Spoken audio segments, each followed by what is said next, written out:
इथे फक्त दागिने नाही तर पिढ्यानपिढ्यांचा विश्वास मिळतो. परंपरेची झळाळी आणि विश्वासाची खात्री.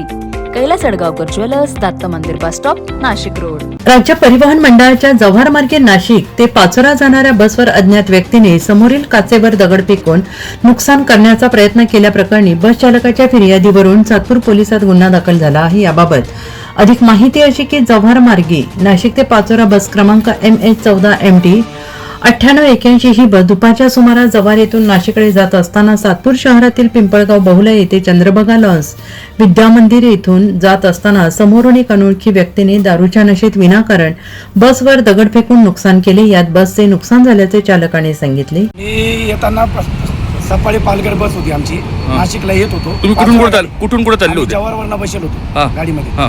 सदर व्यक्ती हा रस्त्यावर उभा होता, दारू पिऊन, फुल दारू पिऊन होता.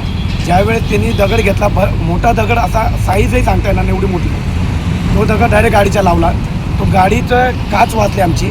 म्हातारे लोक गाडीमध्ये होते, 90 प्रवासी गाडीमध्ये असताना वरून त्याचे मित्र मंडळी खाली उतरल्यावर म्हणता दादागिरी करायला लागले.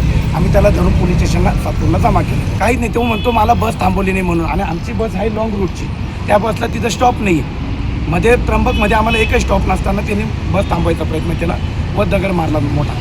तो प्रवाशांचा न लागता गाडीच्या लागला नाही, जीवितहानी नाही झाली, गाडीचं नुकसान झालं.